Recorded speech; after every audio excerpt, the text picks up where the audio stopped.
ಕೊಟ್ಟಿದ್ದಾರೆ. ಶನಿಕತೆ ಓದಿಸ್ತೀರಾ ಮನೇಲಿ? ನಾನು ಮನೇಲಿ ಓದಿಸ್ತೀನಿ. ಏನಕ್ಕಾಗಿ ಓದಿಸೋದು? ನಮ್ಮ ತಾತೆ ನಡೆಸಿರೋದು, ಅದರಿಂದ ನಾನು ಅದೇ ರೀತಿ ನಡೆಸ್ಕೊಂಡು ಹೋಗ್ತೀನಿ. ನಮ್ಮ ಮನೆಯವ್ರು ನಮ್ಮ ಹತ್ರ ಇರಲಿಲ್ಲ, ಬಂದು ಕೇಳ್ಕೊಂಡೆ 1 ತಿಂಗಳ ಹಿಂದೆ.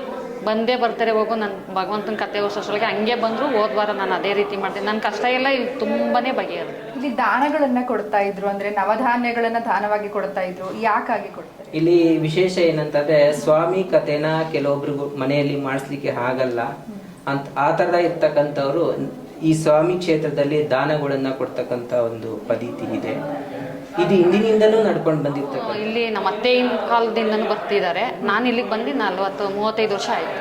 35 ವರ್ಷದಿಂದನೂ ನಾನು ನಂಬಿದ್ದಿದ್ದೆಲ್ಲ ನನ್ನ ಕೆಲಸ ಆಗಿದೆ. ಮತ್ತು ನನ್ಗೆ ಏನೇ ಕಷ್ಟ ಬಂದ್ರೂ ಭಗವಂತ ಇಂಥ ದಿವಸಕ್ಕೆ ಆಗುತ್ತೆ ಅಂತ ಹೇಳಿದ್ದಾನೆ, ಅಂಥ ದಿವಸಕ್ಕೆ ನನಗಾಗಿದೆ. ದೇವಸ್ಥಾನದಲ್ಲಿ ಶನಿಮಹಾತ್ಮ ದೇವಸ್ಥಾನ ಇದೆ ಅಂತೇಳಿ ಅಲ್ಲಿ ಒಂದು ವಿಸಿಟ್ ಕೊಟ್ಟಾಗಿಂದ ಒಂದು ನಂಬಿಕೆ ಇದೆ. ಸೊ ಇವ್ರಿಗೆ ಆರೋಗ್ಯದಲ್ಲಿ ಚೇತರಿಸ್ಕೊಂಡಿದೆ. ಸೊ ಹಾಗಾಗಿ ಪ್ರತಿ ತಿಂಗಳು ಅಮಾವಾಸ್ಯೆ ಮತ್ತು ಹುಣ್ಣಿಮೆಗೋಸ್ಕರ ಒಂದಿನ ನಾವೇನು ಮಾಡ್ತಾಯಿದ್ದೀವಿ, ಪ್ರತಿ ಅಮಾವಾಸ್ಯೆ ಹುಣ್ಣಿಮೆಗೆ ವಿಸಿಟ್ ಕೊಡ್ತಾಯಿದ್ದೀವಿ. ಗೂಬೆ ಮಹಾಲಕ್ಷ್ಮಿಗೆ ವಾಹನ ಆಯಿತು. ಈಗ ನಂದಿ ಪರಮೇಶ್ವರನಿಗೆ ವಾಹನ ಆಯಿತು. ಸೊ ಹಾಗೆ ಕಾಗೆ ಈಗ ಸ್ವಾಮಿಗೆ ವಾಹನ ಆಯಿತು.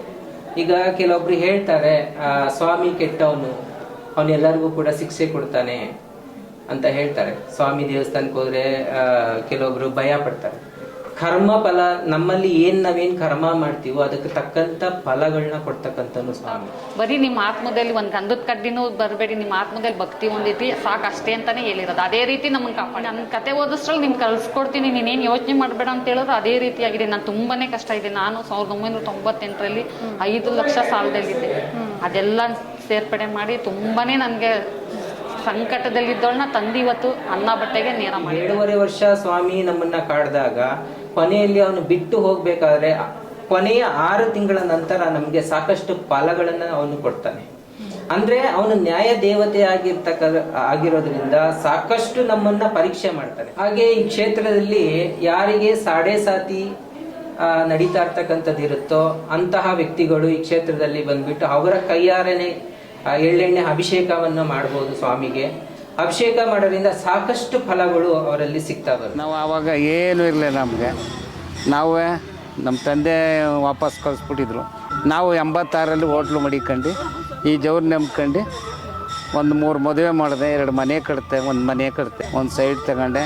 ಇಲ್ಲಿ ಗಂಟ ಮಕ್ಕಳಿಗೆಲ್ಲ ಓದಿಸಿ ಇಲ್ಲ ತುಂಬ ನಂಬಿದ್ವಿ. ನಾವು ಏನೇ ಒಂದು ಕೆಲಸ ಮಾಡಬೇಕಂದ್ರೆ ಇಲ್ಲಿ ಬಂದು ನಾವು ಕೇಳಿಕೊಂಡು ಅದನ್ನು ದೇವ್ರ ಹತ್ರ ಕೇಳಿಕೊಂಡು ನಾವು ಸುಕ್ಷೇತ್ರ ಶ್ರೀ ಸನೇಶ್ವರ ಸ್ವಾಮಿ ಮತ್ತು ಶ್ರೀ ದುರ್ಗಾ ಪರಮೇಶ್ವರಿ ಶಕ್ತಿಪೀಠ, ನರಹಳ್ಳಿ ಗ್ರಾಮ, ಮೇಲುಕೋಟೆ ಹೋಬಳಿ, ಮಂಡ್ಯ ಜಿಲ್ಲೆಯಲ್ಲಿ ಬರ್ತೈತಿದ್ದು.